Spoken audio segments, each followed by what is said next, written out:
Akhir-akhir ini banyak banget yang tanya tentang bisnis. Kayak banyak banget yang pengen mulai bisnis. Bukan karena tiba-tiba punya mimpi gede, tapi karena kayak pengen punya sesuatu deh. Yang pada akhirnya timbul pertanyaan, bisnis apa sih yang cocok? Kalau mau mulai bisnis dari mana sih?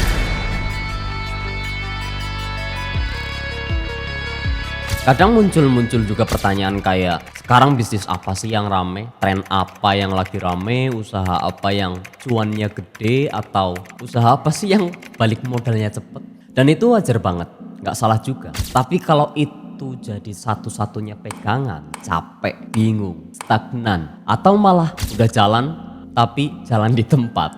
Bukan karena kamu nggak pinter atau bukan karena kamu kurang usaha, tapi karena dari awal arahnya cuma nebak-nebak, ikut tren tapi hidupmu nggak siap. Ada data menarik dari BPS per Februari 2024, sekitar 90% pengusaha itu masih pemula dan hanya kurang dari 10% itu mereka yang sudah mapan dengan bisnisnya. Dan kalau dilihat dari segi keberhasilannya, rata-rata kegagalan di tahun pertama itu hampir sekitar 20%, di 5 tahun 50%, dan yang lebih dari 10 tahun itu 65%. Banyak yang mulai tetapi yang lanjut dan bertahan itu sangat sedikit. Ya, balik lagi, bukan karena mereka bodoh, tapi seringnya banyak orang yang gak kenal sama diri sendiri dulu. Mungkin masalahnya bukan di idenya ya, atau terlalu fokus mikirin apa yang bisa dijual sampai lupa nanya, aku ini siapa dan hidupku sedang seperti apa. Karena bisnis itu bukan cuma bahas tentang produk, tapi soal siapa yang ngejalaninnya.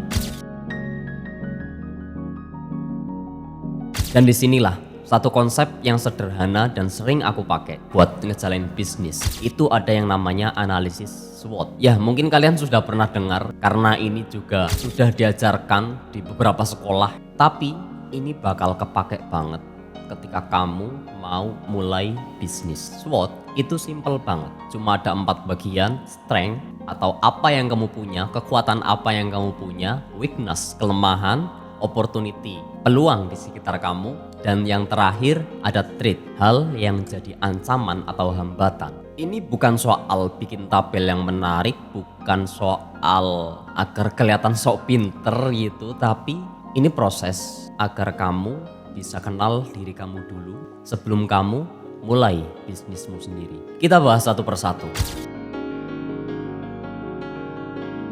Dari strength, kekuatan. Jangan merendahkan diri kamu sendiri. Kamu harus tahu kekuatan kamu di apa. Mungkin kamu jago ngobrol, relasimu banyak, paham kopi, bahan makanan, apapun itu tentang kekuatan kamu. Tapi kadang kita ngeremehin ini, padahal justru ini adalah pondasi bisnis yang sangat cocok untuk kamu ketika kamu mengenal kekuatan kamu ada di mana. Bisnis yang kuat biasanya lahir dari kekuatan penemunya, bukan maksa dari orang lain. Yang kedua ada weakness atau kelemahan. Ngaku lemah itu bukan kalah, tapi kamu tahu apa yang kamu nggak bisa lakuin. Modal terbatas mungkin, belum ngerti keuangan, belum ngerti soal jualan, takut ngomong di depan kamera, itu bukan aib, tapi itu informasi. Masalahnya banyak orang yang bikin bisnis seolah-olah hidupnya sempurna, seolah-olah dia bisa apa aja. Kita bukan Superman boy. Lalu yang ketiga ada opportunity atau peluang. Kita coba lihat yang dekat-dekat dulu, peluang di sekitar kita.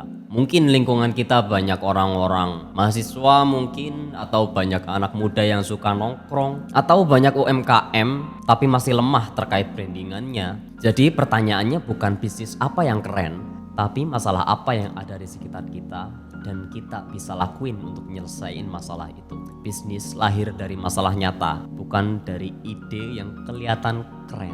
Dan yang terakhir ada ancaman. Ancaman itu bukan buat nakut-nakuti, tapi biar kita siap. Kompetitor banyak mungkin, daya beli lagi turun mungkin, musim hujan mungkin, lokasi kurang oke, atau apapun itu yang menjadi ancaman di sekitar kita.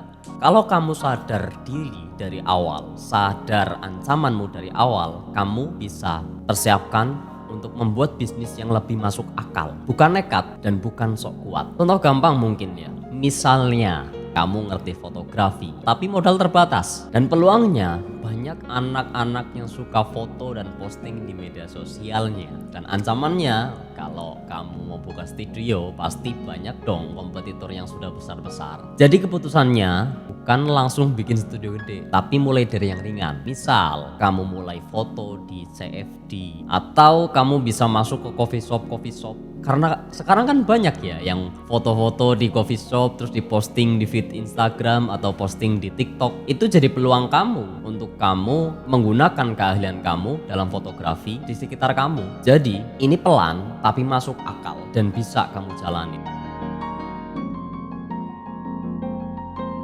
Pada akhirnya, analisis SWOT ini bukan jalan, tapi jalan menuju kamu mengenal diri kamu sendiri sebelum kamu memulai bisnismu. Daripada terus nanya, bisnis apa yang untungnya gede atau bisnis apa yang sedang tren, mending kamu tanya, bisnis apa yang masuk akal untuk kamu jalani dengan hidup yang sedang kita jalankan. Karena banyak bisnis yang bertahan bukan karena yang paling keren, bukan karena yang paling sedang rame, tapi yang paling cocok sama orang yang ngejalaninnya. Pelan-pelan aja, kenali diri kamu sendiri dulu, dan nanti kalau kamu udah ngejalanin dengan serius, pasti jalan banyak yang terbuka kok. Yang terpenting, kamu harus fokus dengan apa yang kamu jalani. Terus upgrade diri, belajar terus-menerus, evaluasi terus-menerus, dan kamu harus punya ambisi yang serius ketika kamu ngejalanin sesuatu.